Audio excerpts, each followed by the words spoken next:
Hello, it's Sarah Stovetop coming to you live from my kitchen. It is Tool Time Tuesday, episode number 178, I think. Yeah, we're making lentil soup, red lentil soup. And guess who's here? My friend Hobbs. I'm going to show you him. Let's see if I can show you. Where are you, Hobbs? There you are. He's ready for his biscuit. So we'll put you back up here and we'll transfer over to the other, what we're cooking, and I'll get his biscuit for him and then you guys can see him from there. All these ways to do things. Okay, come here, Hobbs. Come here. Oh, wait. Ready? Oh, good boy. He got it. I'm so happy for him. Okay, we've got a different layout today. We're going to just show you what's cooking in the quick cooker here. And we're going to do red lentil soup. We've got, let's see, I already have sliced and sauteed on the sear setting in here. I've done a whole sliced up, or actually diced, chopped medium onion. I've got 2 stalks of celery and actually it calls for 3 carrots, but I only did 2 because that's all I had. Thinly sliced carrots. And then we just sauteed that in some olive oil. When that was done, we added some 4 cups of, it should be vegetable broth. Of course, I didn't have any. I need to make some more. So we put in 4 cups of chicken broth, so it'll be a little bit more flavorful. Or chicken, actually, it's chicken stock. And now we're going to add some lentils. So we've got these beautiful red lentils. Can you see those? Yum. I love the red lentils. They cook up. They're much softer than the other brown lentils, but they're very flavorful and good for you, of course. They have a lot of good protein in them. And then we're going to add some ground cumin. I've got a teaspoon of ground cumin. Here, so you can see me. A teaspoon of ground cumin, a half a teaspoon each of salt and pepper. And let's see what else is in there. Oh, a bay leaf. So here it is, ready to go. I kind of did it beforehand, and here's my big bay leaf. So that's the seasoning that we're going to put into this pot. And then we're going to start it up and get it going. So the joys of the quick cooker. If you do not have an electronic pressure cooker, you really should get one. This saves so much time in the kitchen. I put this together in no time, actually, hardly any time at all took to, just the slicing and dicing. And then this is going to do its own thing. So hold on one second. We are going to put this on the top on. And, where am I? There we go. And we want to make sure that the icons, there's 2 icons. There's a steam icon here because this is the steam release button. See how it pops up? When you press it here, the steam, as long as you have it lined up properly, the steam comes out the back end away from you. So it's much safer that way. And it's also far enough away so your hand isn't close to the steam release. So that's good. So this is your steam release button. And you want to make sure that the icon for the steam release is the same as lined up. In other words, if it was twisted somehow, you don't want that. You want it to be lined up.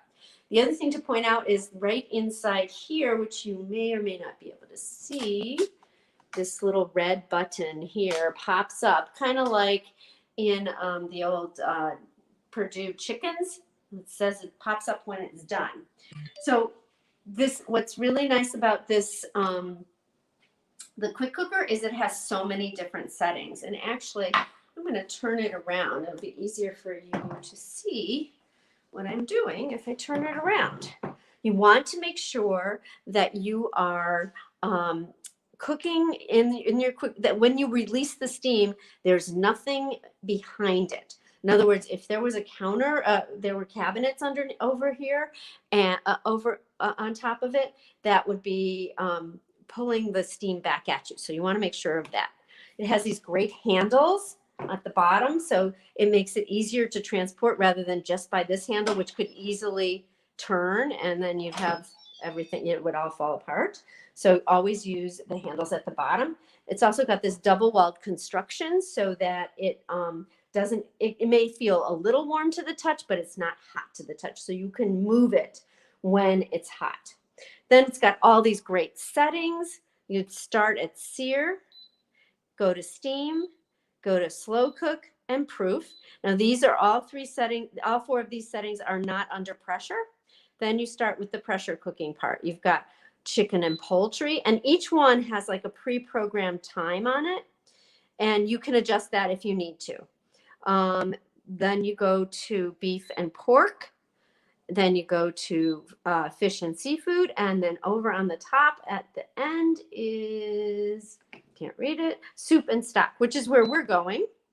But just to let you know the other ones, you've got white rice, brown rice, and whole grains. So this is my rice cooker. I use this all the time for my rice cooker because it's so quick.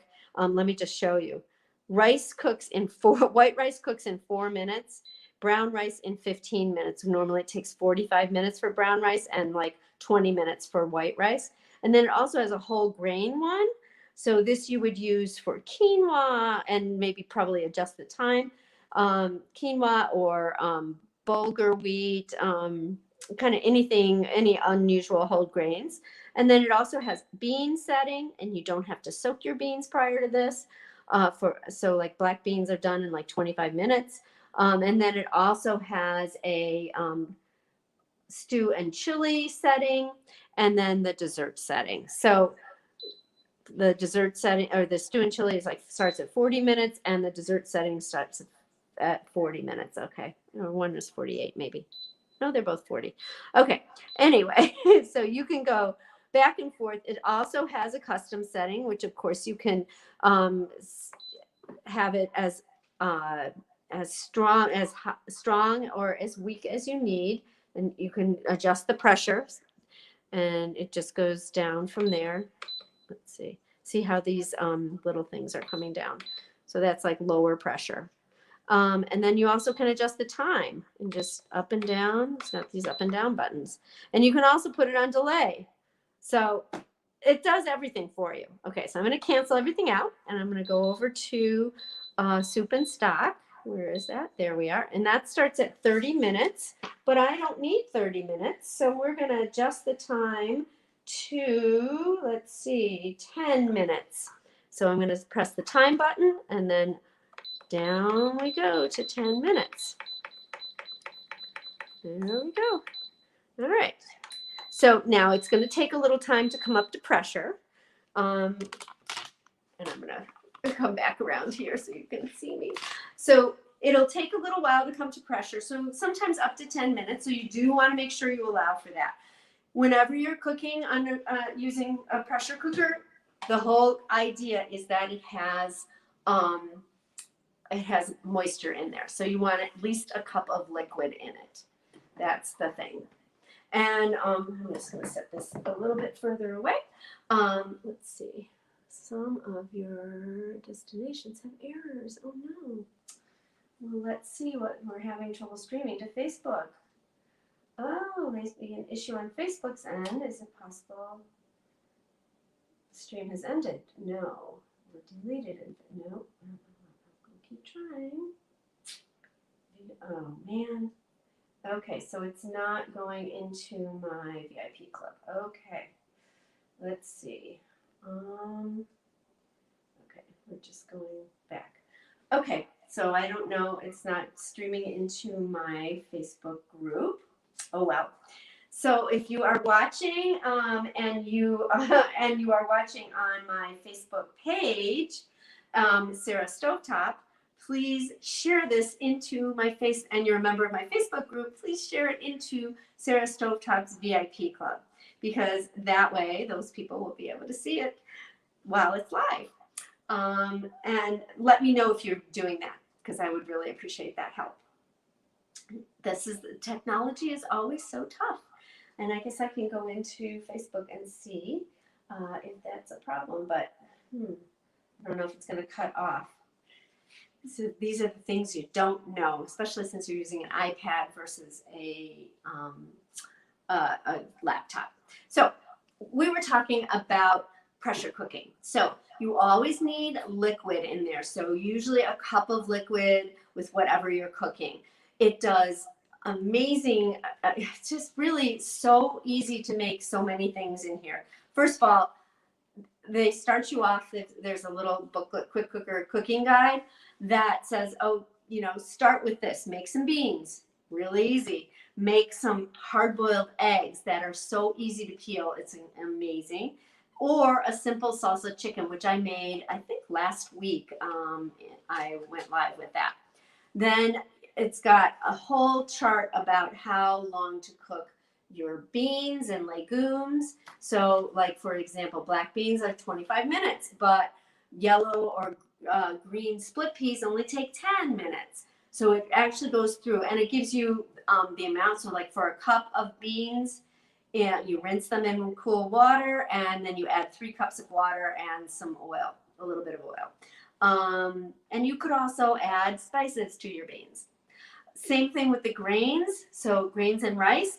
Barley takes 25 minutes and then you let the pressure release naturally. Did I not turn that on? Oh, I did. Okay. Just making sure. And couscous takes a minute. So go figure. It's so fast. I've made steel cut oats in here, which is great for that because those take a long time also. 10 minutes in the quick cooker. So just as an example of, the way, how easily it cooks things. Then veggies are great. You can do 3 large artichokes in 25 minutes.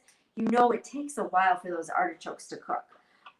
Beets take forever when you put them in the oven. Like that's the way a lot of people cook them in the oven. 10 minutes in the quick cooker. So if you're a beet fan, this is like golden. All kinds of other veggies. Butternut squash takes 13 minutes if it's just cut in half, or 5 minutes if it's in pieces, cut in pieces. Spaghetti squash. A lot of people like spaghetti squash. 12 minutes. 12 minutes for a 1 pound squash. And then, of course, meat and poultry. You can put frozen chicken breast. That's what I did last week. I was like, oh my gosh, it's time for dinner. What am I going to make? I've got some chicken breasts that are frozen. I added some salsa to it, like in a cup of salsa, and I turned it on, and that was it. Like 2 pounds of chicken breast, a cup of salsa, and then once it was done, and it didn't take long. I'm going to tell you how long it takes. It takes, I think it's like 10 minutes in the 10 minutes, something like that. Really easy. So you can do meat, you can do poultry, you can do fish, and there's a great recipe for brown rice pilaf in here.